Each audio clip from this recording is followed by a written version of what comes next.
Welcome to the range. Here with your host Brandon Brown, back in our alternate location. Here with your panel for tonight, the Honorable Chris Gallen, Wes Henderson, J.B. Brown, and Steve Omari. Missing tonight, Cleveland Spears. First topic for tonight, J.B. All right, now let's get this thing going. Heard some very, very interesting news today. LaDanian Tomlinson, the all-time leading rusher in San Diego Chargers history, has been released today. Mainly after having his career lows in yards, touchdowns, yards per carry, and all that. And maybe most people wonder, does he still have enough left in the tank, or should he just hang it up? Now, he's been with San Diego his entire career, and he's produced like bonker numbers, mainly from 2006 when he won the NFL MVP, in which he was just ridiculously unstoppable. Over the last few years, he's started to decline, and a lot of people have been questioning whether he has taken the hit or whether he has used up all of his abilities, which have limited him in this production. Let's go with production over the last few years. So some people may seem shocked about this release, but I kind of saw this coming after this lackluster season. So what do you guys think about this? Well, I kind of personally don't agree with the release because no matter what LT, he always brings something to the table, no matter if it's production on the field or if it's production off the field. And I think that with the full load being now put on Darren Sproles' back, he's not going to be able to handle that much pressure because he always looked back and there was LT behind him, make sure to watch his back and everything. So giving that to Darren Sproles is terrible. That's a loss to me, in my opinion, for the Chargers. That guy was your franchise player, pretty much. He was the player that San Diego had all the way from his rookie season. And now he's just going to be gone and coming off like that. Hey, that's going to be a huge loss for San Diego, in my opinion. Chris? Well, I mean, 3 years ago, I would have said T.O.'s career. I mean, not T.O. LaDanian Tomlinson's career is done as far as being in San Diego. Once they got Sproles and he started taking over the offense, you could kind of see that he was taking the back seat to him. They only used him when it came to goal line situations. So I figured it was over for him. It was just a matter of time. I mean, Sproles is not that bad. He doesn't seem like your typical every down back, but he gets numbers. He can put up some points. He's lightning quick. He can even do special teams. So, I mean, he's starting to take over a little bit on that offense, but nowadays in the NFL, it's more of a two-back system, so having LT would have helped him out a little bit more, but the fact that they released him, I mean, you could kind of see it coming. Even LT didn't even know if he was going to play with San Diego this season, so let alone next season, it was very uncertain, but I mean, I wish LT the best. He's from Waco, that's not too far from where I'm from, so wish him the best in whatever he does in San Diego.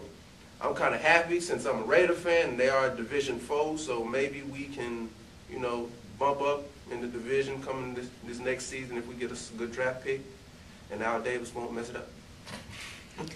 And now to talk about the NFL draft, Wes. All right. Well, before we get into that in the next NFL season, there's a big event happening in a couple of weeks. It's called the NFL Draft, and the St. Louis Rams have the projected first pick of this draft. Now, everybody is saying, most of the media, all this ESPN sports writers and everything are saying they're going to pick Ndamukong Suh, the defensive end from Nebraska, who was probably the defensive MVP or the defensive Heisman of the NCAA football. And, I agree with that. And now the question is, I throw it to y'all, do y'all think that St. Louis should spend their first pick to get a defensive player? Now, I believe that St. Louis has a pretty okay defense, not terrible. I think they're okay, but they can manage. But I think they need to focus more on the offensive side of the ball, especially getting a quarterback or a leader, someone that can try and find some direction for this team. Help out Deshaun Jackson, or not Deshaun Jackson, who's the running back? Steven Jackson as well, and get maybe some kind of production on the offensive end. Do y'all agree with me or not? Well, I mean, St. Louis, I mean, you can go either way, man. They can get Ndamukong Suh to team up with Chris Long and Adam Carricker on the defensive line. I mean, they're young, but they're going to be good in the years to come. And also, like Leonard Little, he's not getting any younger, but he's still producing, even while on a lackluster team. Now, the thing that would be nice for them to get if they drafted Eric Berry and teamed him up with O.J. Otagwe, that would be a nice safety combination. Like back then when Ed Reed was with Ed Reed had a tandem, or let's see who else who's a nasty safety tandem back in the NFL's. Okay, Nick Collins and Atari Bigby. That's one of the most dynamic safety duos in the league right now. St. Louis, they could do well with Ndamukong Suh, and they could do well with Eric Berry, but it all depends on what they really need and what kind of system they run, because not every player is the same. It's all about adjusting and getting ready, getting fitted and familiar with the system. If they're familiar with the same defensive formations that they were in college, then they should have no problem transitioning and getting reps in OTAs. If they're smart about it, they'll get signed and get in OTAs and get ready for training camp and already have a step ahead of a few other people who decide to hold out. Well, I didn't pay too much attention to the Rams this season, and judging by their record, you know why. But I did pay attention to my Raiders, even though we had a sorry season too. But most people would say you never should draft a safety with the #1 overall pick. That first pick is mainly looked at as the defining moment of the draft. That they judge the draft by who the first pick did. So with the Rams defense, you can get a DT, but like JB said, if the system that they run is completely different, it might not work. Drafting a safety such as Eric Berry, which he is nice, he is awesome, he is at a rival of my Florida Gators, but I'll give it to him, he is good. He can help out with those corners from getting burned, but he's also a run stopper too, so he can help out in the run game.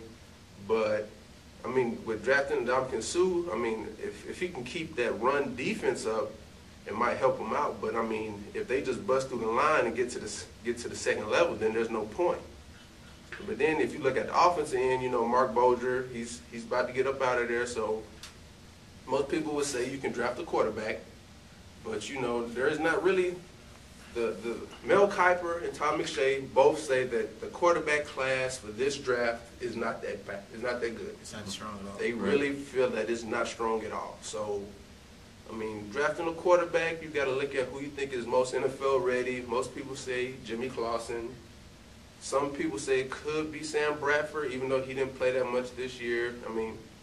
You just gotta take your chances. But if I was the Rams, I would pick Ndamukong Suh first. All right, quick opinion from the panel. From the Combine on Tim Tebow not throwing at the Combine. Chris.